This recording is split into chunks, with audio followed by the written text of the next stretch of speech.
নমস্কার বন্ধুরা, মাই কিচেন ডব্লিউবিতে সবাইকে স্বাগত। তো চলে এলাম প্রত্যেক দিনের মতো নতুন একটা রেসিপি নিয়ে। খুব সুন্দর একটা ব্রেকফাস্ট রেসিপি শেয়ার করলাম, আশা করি আপনাদের ভালো লাগবে।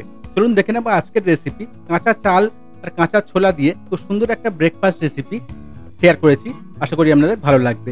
চলুন দেখে নেবো পুরো রেসিপি স্টেপ বাই স্টেপ, কীভাবে বানাবো আর কী কী লাগছে এই রেসিপিটা বানাতে দেখে নেবো। তো চলুন শুরু করা যাক আজকের রেসিপি। তো আজকে এই রেসিপিটার জন্য আমি এখানে নিয়েছি কাঁচা চাল, যে আমরা ঘরের ভাত খাই সেই চাল।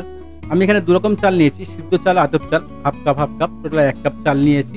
তো চালটাকে ভালো করে ধুয়ে পরিষ্কার করে নেব, জল দিয়ে ভালো করে ধুয়ে চালটাকে পরিষ্কার করে ধুয়ে নিতে হবে আগে।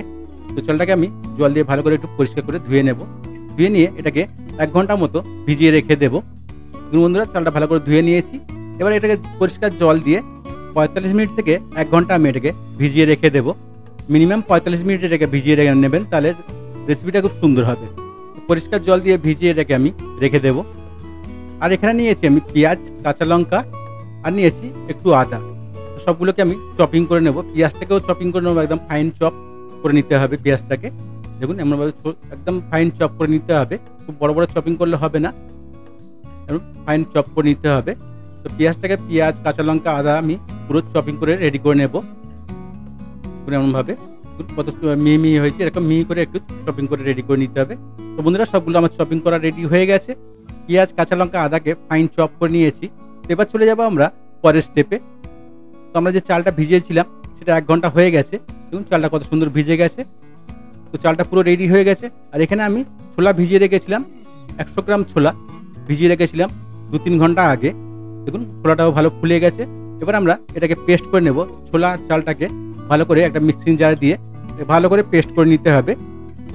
দেখুন বন্ধুরা, ছোলা দিয়েছি, এবার চালটা দিয়ে ভালো করে আমি পেস্ট করে নেব। আপনারা যেমন, আমি এখানে 100 গ্রাম ছোলা নিয়েছি আর 1 কাপ চাল নিয়েছি, আপনাদের যেমন দরকার আপনারা কমিয়ে বাড়িয়ে নিতে পারেন, অসুবিধা নেই।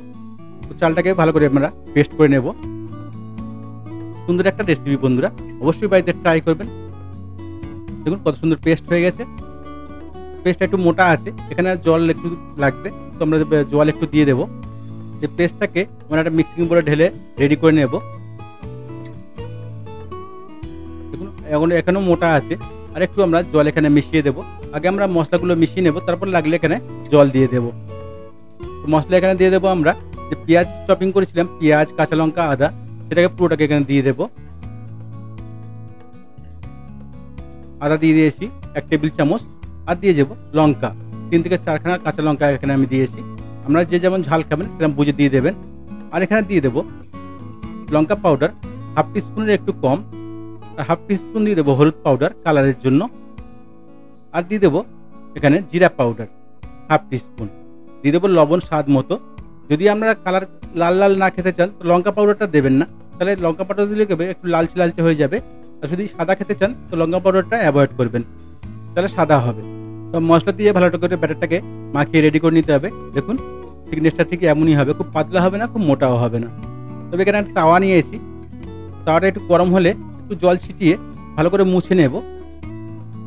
নিয়ে এখানে একটু তেল ব্রাশ করে দেব, তার উপরে ভালো করে একটু তেল ব্রাশ করে দিতে হবে।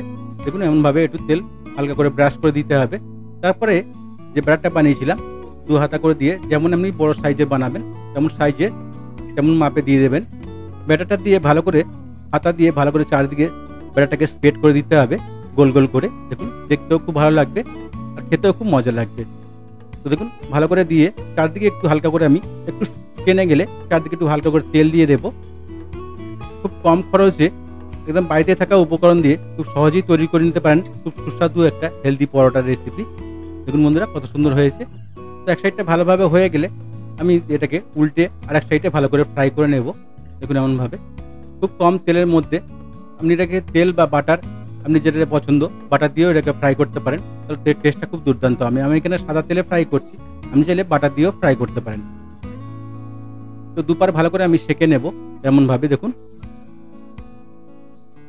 খুব কম সময়ের মধ্যে এইটা রেডি হয়ে যায়। ভালো করে এটাকে সেঁকে নিতে হবে দু সাইডটা। দু সাইডটা ভালো করে সেঁকে আমি এটা উল্টে দেবো। দেখুন পরোটাটা কত সুন্দর হয়েছে, দেখতেও খুব সুন্দর হয়েছে, খেতেও খুব মজা লাগবে। এবার আমি এর উপর দিয়ে দেবো চিজ। আপনি এখানে চিজ শুধু দিতে পারেন বা টমেটো সস দিয়ে তার উপরে চিজ দিতে পারেন, খেতে খুব মজা লাগবে। বাচ্চারা খুব একদম চেয়ে চেয়ে খাবে। যদি এমনভাবে বানিয়ে দেন, বাচ্চা থেকে বড় সবাই আপনাকে চেয়ে চেয়ে খাবে। তো একটা আমার রেডি হয়ে গেছে। তো আরেকটা আমি বানিয়ে দেখিয়ে দিচ্ছি আপনি কেমনভাবে বানাবেন। তো ব্যাটারটাকে দিয়ে দিয়েছি।